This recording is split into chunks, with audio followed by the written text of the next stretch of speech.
Voilà pour cette enquête de Christophe Widmann et de Mathieu Birden. Alors on est là toujours bien sûr, gare de l'Est, devant l'une des deux rosaces de la gare, très jolie. Avec vous, Roger-Marc Moreau, vous êtes détective privé, on vous a pas mal vu et identifié au moment de l'affaire Omar Haddad, puisque vous avez aidé Jacques Vergès à faire la vérité sur la responsabilité d'Omar Haddad et son innocence.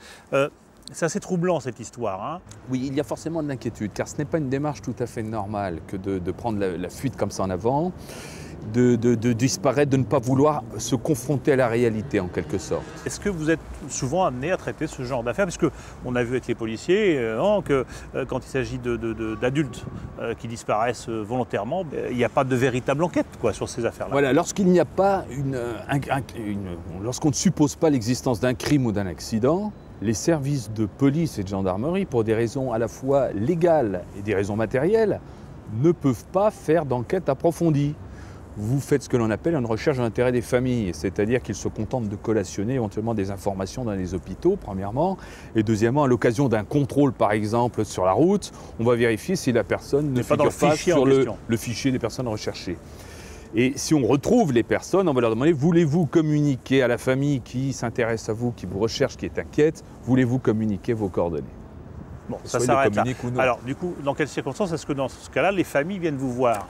Eh bien, souvent, les familles ne font pas la même analyse que les services de police ou de gendarmerie, que la justice en règle générale. C'est-à-dire qu'eux vont être beaucoup plus inquiets.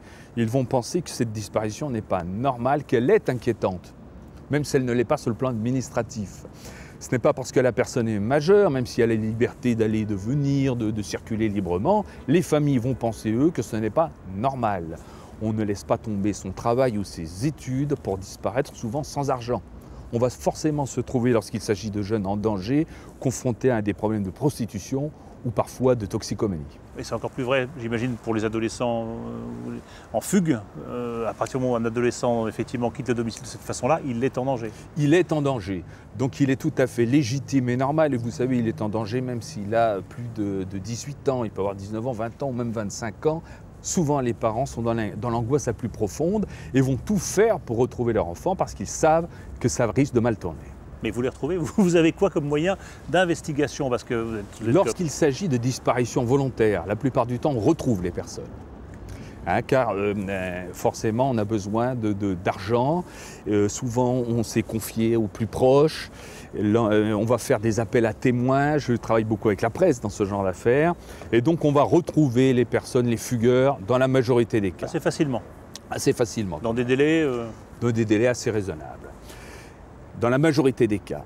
En revanche, souvent, on peut être confronté à des disparitions qui ne vont pas être volontaires. Car un service de police ou de gendarmerie va penser qu'il s'agit d'une fugue, alors que la famille a conscience que cette jeune fille, par exemple, est brillante dans ses études, n'avait aucun problème sentimentaux.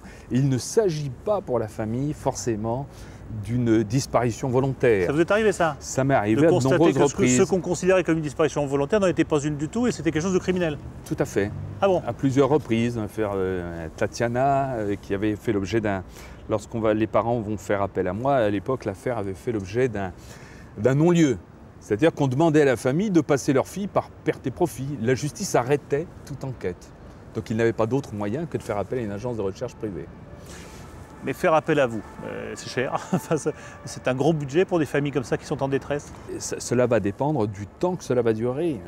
Si c'est une affaire où on ne retrouve jamais l'enfant, parce que vous savez, un enlèvement d'enfant, un criminel peut très bien prendre un enfant, le violer, l'enterrer au fond d'un bois, on ne retrouvera jamais. Il faut bien comprendre. Ouais. Et à partir de là, les recherches peuvent durer pendant des mois, des années. Dans l'affaire de Tatiana, à l'époque, on avait fait une diffusion nationale d'affichettes sur lesquelles apparaissait le numéro de mon bureau. On a reçu des centaines d'appels d'Allemagne, de France, de quatre coins de l'Hexagone évidemment, et on a dû faire des dizaines et des dizaines de contrôles, et ça a duré pendant plusieurs années. Alors, heureusement, là, c'est nous qui mettions en quelque sorte la main à la poche, mais autrement, les familles rembourseraient au moins les frais, et ça peut se chiffrer suivant le temps que cela va durer. Bon, vous ne donnerez pas de c'est chiffres. très difficile à estimer. Non, mais je dis ça parce qu'il y a... on le sent dans ces affaires, on l'a vu dans le reportage, beaucoup de détectives privés qui tournent autour des familles qui ont comme ça des enfants qu'ils recherchent. Alors sans doute des gens très bien et puis sans doute quelquefois on pressent aussi des gens moins bien. Comment on fait le tri là-dedans entre les margoulins et les personnes qui ont vraiment un savoir-faire?